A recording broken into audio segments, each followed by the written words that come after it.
welcome to this month's episode of Soul Food Sundays. If this is your first time joining me, my name is Keita. Thank you for joining us. If you have been rocking with me for a minute, welcome back. I had a download that I wanted to share with you all, even though I am not feeling 100% up to even delivering the message, because it's just been so much going on with the death of Tyree Nichols, and hell, I ain't quite settled on Shanquilla Robinson's death. You know what I'm saying? Like, it's just been so much going on, and I have been mindful to do my spiritual hygiene and radical self-care and make sure that I am on point with that as I am experiencing all of these energies. And so I'm not feeling extremely heavy, I can honestly say, not at the moment, but I did kind of go back and forth with myself about whether or not I was going to deliver this message, but it's such a dynamic one, so here we go. I don't know if you all have seen the post that I made about a reading that I did a year ago. I think it was almost 2 years ago, called The Ancestors Have the Antidote. It was a Soul Food Sundays episode. If you have not checked that one out, check that one out. If you have watched it and it's been a while, go back and watch it, because if you're feeling like I'm feeling, then that reading is so on point. Like, I have such a huge calling, and it's been confirmed time and time again that it is something that I am being called to do that has not quite been done before. I've never quite seen it done the way that I'm supposed to do it, and that I'm not gonna have a lot of help getting it done, because I have the power to do it myself. And just everything in that reading was like popping me upside the head, and I was like, this is my message to the collective, and yet I am struggling to step out on faith and get this thing done. And then there are those messages of just like, rest, re-up, retreat. You know, don't be in a hurry to get it done. And I'm a fire sign, I'm an Aries, so if I do get it done, when I do take the leap, I'm used to hitting the ground running. And I've been saying 311 a lot. So if that is significant to you, comment down in the comment section and let me know what that angel number means for you. I saw it before I started recording, and I just saw it as I've been talking to y'all. But what is definitely being confirmed to me is the concept of Sankofa, because since that reading up until now, I have been doing some independent study of African traditional religions, and the word Sankofa, and I actually went to a event called Sankofa back in October, but it's been standing out to me here lately as part of the download, because Sankofa means to not be afraid or allow what is taboo to keep you from fetching things of the past, or like looking into things of the past, or what was left behind, or going back and getting it. So like going back, getting that knowledge, that wisdom, the traditions of yesteryear. And so the event that I went to that was called Sankofa was very much symbolic of that, because we were on the shores of the beach in Galveston, Texas, and there was a lot of music and ritual and prayer and offerings to the water and the ancestors who crossed those waters from Africa to the United States via slave ships. We gave honor and offerings of fruit and flowers and seeds and beans and I think rice. And it was just a really beautiful time that really resonated with me.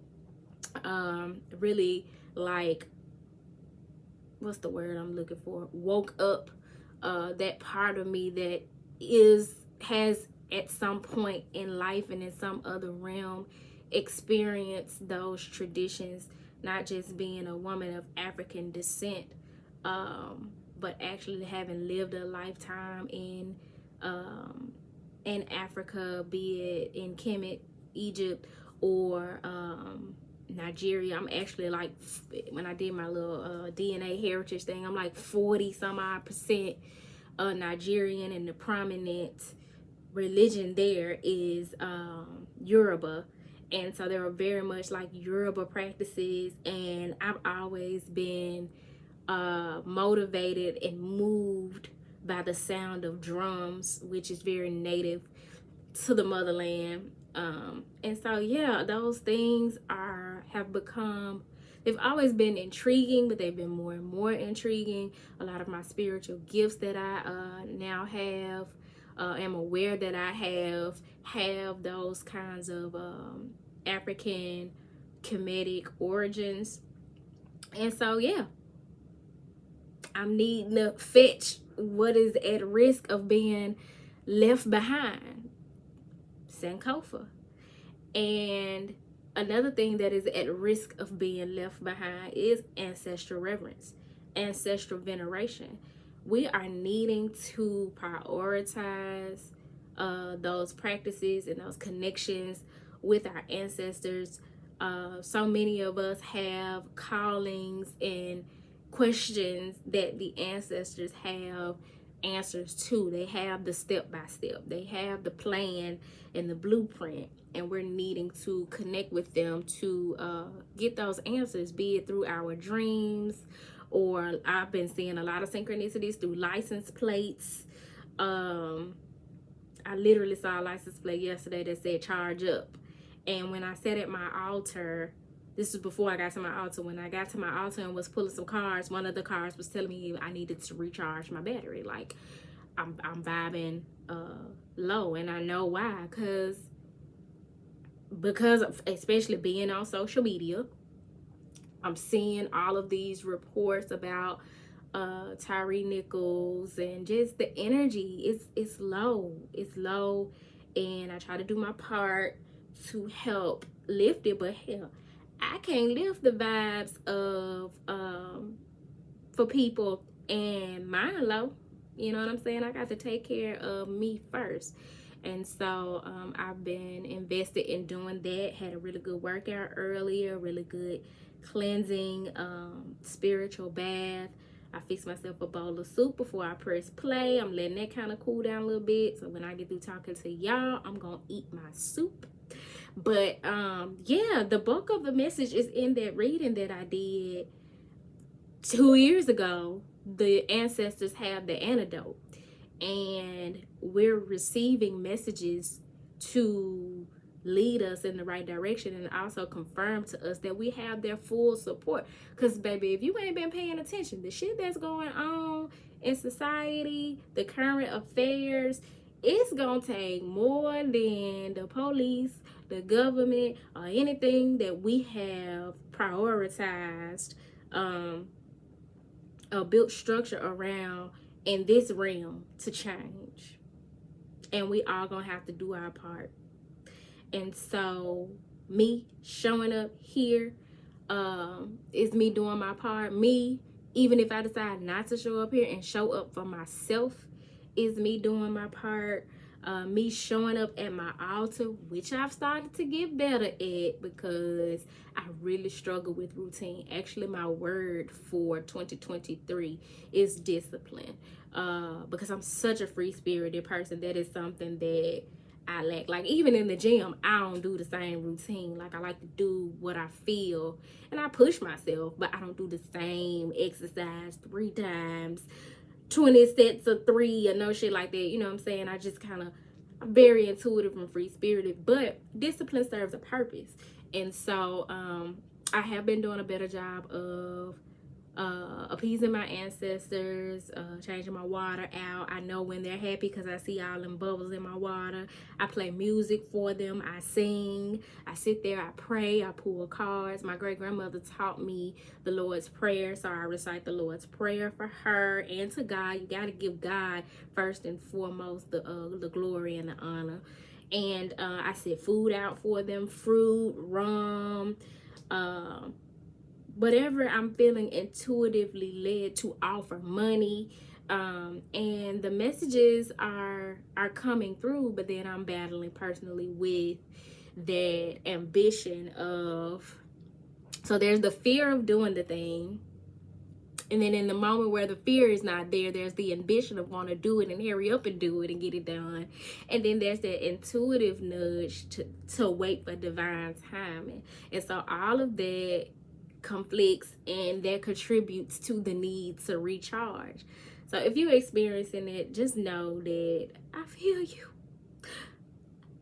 I see you. We in this together. You hear me? But even if you don't resonate with that specific concept, just know that message, Soul Food Sundays, the ancestors have the antidote, was a powerful one, and you may find it to be very helpful if you are at a place on your journey where you have something you feel led to do, or calling, or something you're wanting to do, and then that imposter syndrome is setting in, or you looking for the answers and you don't know how to get the answers. I'm also being led to work with the Archangel. So right now I'm working with Archangel Uriel and Archangel Raphael. Sound baths have been extremely helpful. I am going to do a sound bath for y'all. I actually had planned to do one in this episode, and I didn't pull my bows out, and so I'm not gonna worry about it right now, but just know, stay tuned.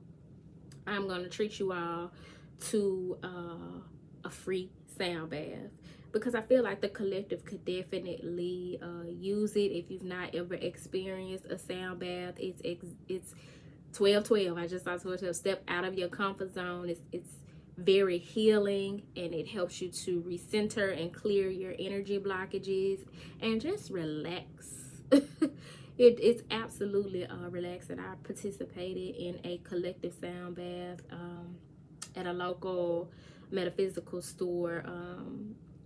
It was free to the public, and people were urged to bring their bowls so that we could just all recenter after what's going on in the media. Because, you know, I'm from Memphis, Tennessee. I live right outside of Memphis. And so the energy here is thick. We've been having one tragedy after another, be it through celebrities passing or whatever. Like, y'all, Gangsta Boo passing was like, you would have thought she was my cousin. Like, that hurt my feelings, because that's my second favorite female rapper.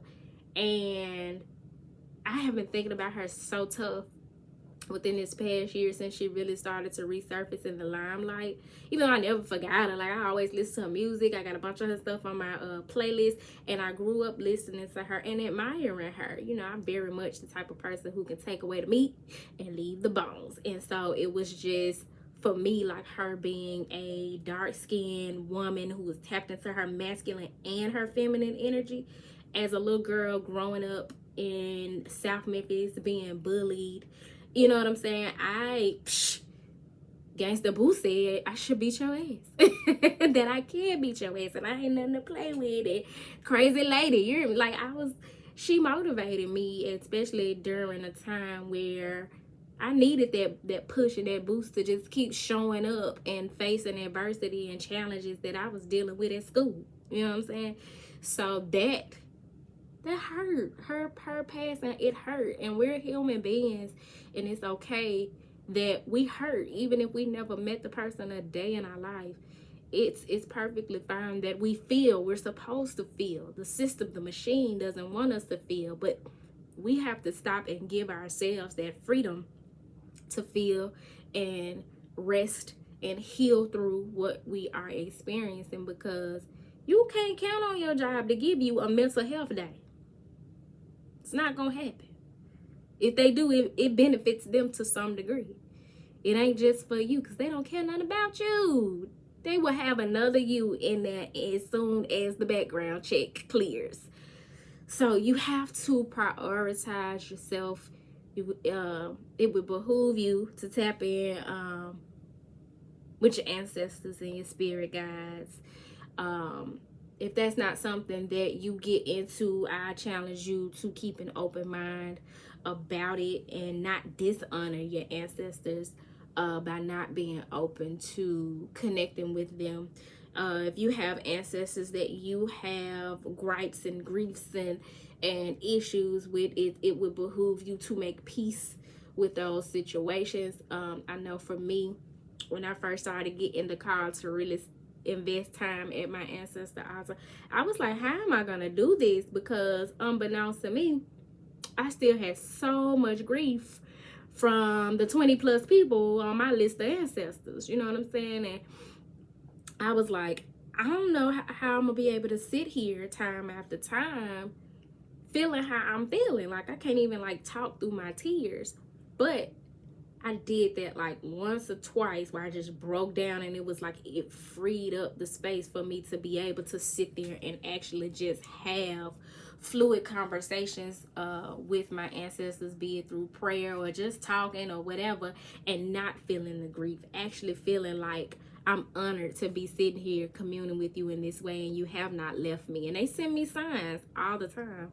So I don't know if that is your experience, but I am going to pull some cards from the Archetype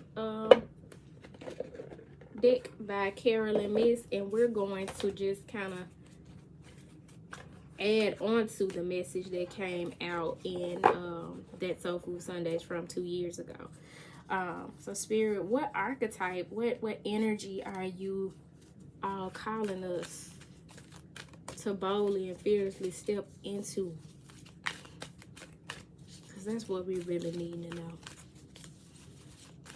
Father God, Mother Earth, ancestors, and spirit guides, we thank you for the message that has come forth.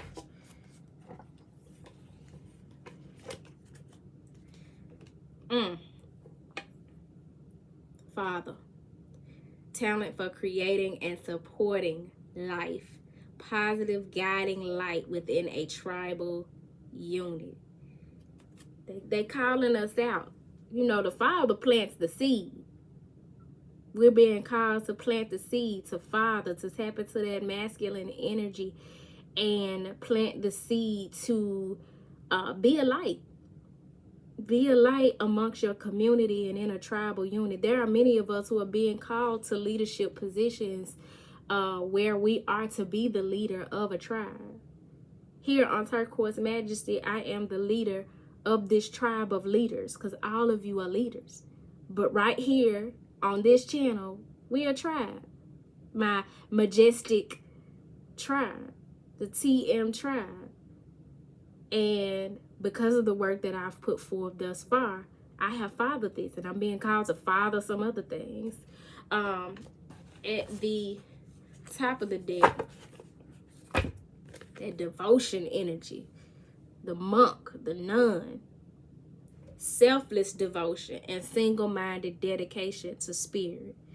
I understand that you may have some goals and things in mind that you invest your time and energy into, but it would behoove you to take to do an assessment of what's most important. Are you being selfless or selfish? Are you devoted to your walk with the divine, or are your interests elsewhere, therefore allowing other things to distract you from what it is that you're supposed to be fathering?